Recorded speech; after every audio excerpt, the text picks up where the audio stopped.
Hi, I'm Annie Fitzsimmons. I'm your Washington REALTORS Legal Hotline lawyer, and this is another episode in our series entitled, There's a Form for That.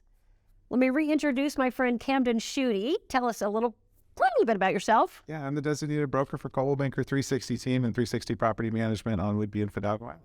Thank you. And so today we want to talk about Form 35C, as in consent, right? Form 35C. What is the purpose of Form 35C?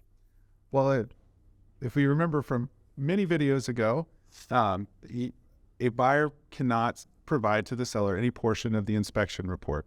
There's an option on Form 35 for the seller to consent to that. But if after mutual acceptance, typically when the 35R is sent asking for repairs, the seller might say, I want to see part of that inspection. 35C is how they would give that consent. Okay. Not going back and redoing the 35. Okay. So Form 35 boilerplate language, Camden's 100% correct. Form 35 boilerplate language says buyer may not deliver any portion of the inspection report without seller's consent.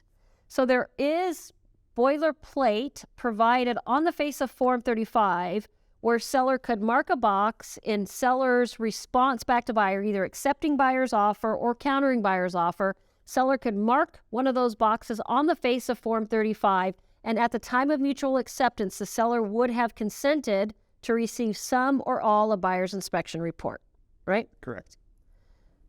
Do you recommend that sellers mark those boxes at the time of mutual acceptance? Absolutely not.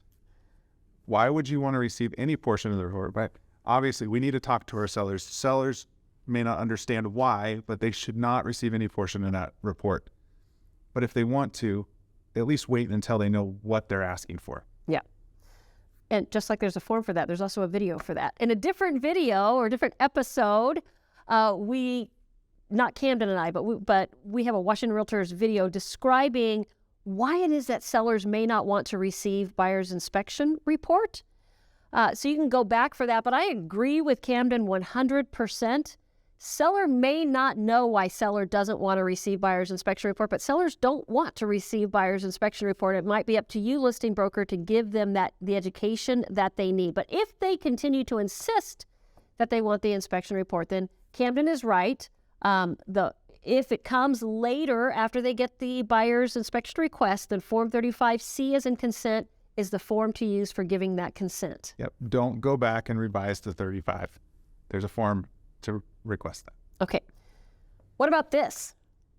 What about the seller who says, no, I want that report, and they consent to receive it by either using 35 or Form 35C, and buyer says, I don't want to give you the report? There's no obligation in any of the forms that requires the buyer to provide that inspection that reports to the seller. It's the buyer's inspection. They can choose what they do with it as long as the seller's given that consent. Seller can't force them to give it to them. I agree 100%. Recent hotline question I received was from a broker who was representing the buyer who timely terminated the transaction using the inspection contingency. Seller refuses to release the earnest money until buyer delivers a copy of the inspection report. That seller's going to lose that earnest money battle.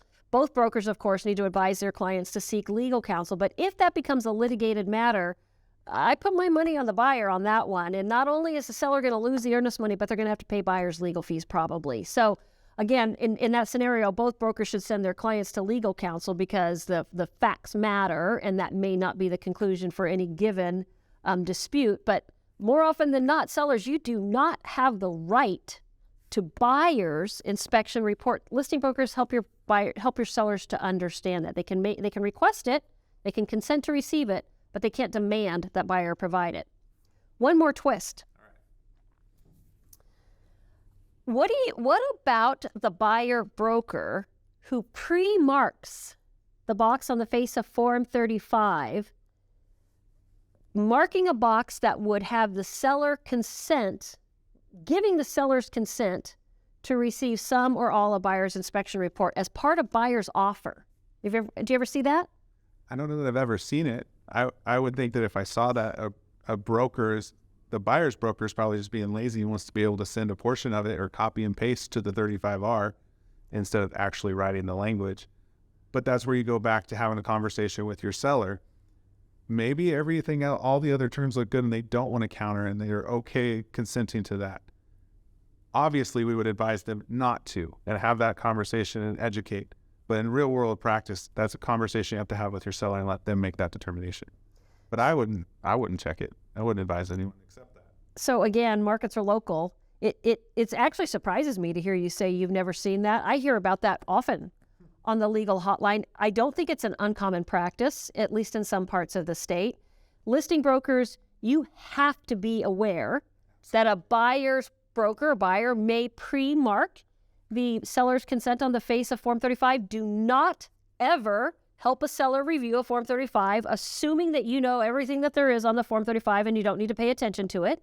Because if a buyer, broker, or buyer has pre-marked one of those seller consent provisions and seller accepts buyer's offer without changing that, then seller has agreed to receive some or all of buyer's inspection report. And it may not be a lazy buyer broker. It might be a buyer broker who says, hey, there's a good chance that the report's going to accidentally get there or intentionally get there, or I just want to be able to get it there.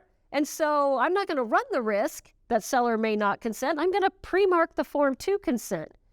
And there's nothing wrong if a buyer broker gives that advice to their buyer. There's nothing wrongful about that advice. It might feel wrong in a practice area where that doesn't happen, and I understand that doesn't happen in a lot of local markets. But there's nothing wrong with a buyer broker marking the form that way, even if it's not the way that you or I would do it. Absolutely. So listing brokers, you've got to always be aware that that could happen, because if your seller doesn't want the inspection report, if you're representing me, listing broker, and the buyer pre-marks that form, you better help me recognize that that happened, because I absolutely want to change that before I accept buyer's offer. And going back to why do it after you receive the 35R, if you check that you want to receive a portion of the report relevant to their request, they could request everything on that inspection to be repaired, and then you end up with the entire report. If you say, yes, I want portions on the 35. If you wait till you receive the 35R and then request the portions, they can only send the portions that are relevant to the requests they've made. Okay. All right. Anything else? That's all. If you have a question on this topic or any other, please visit warealtor.org, follow the links to the legal hotline, and ask me a question. Thank you for being a Washington REALTORS member.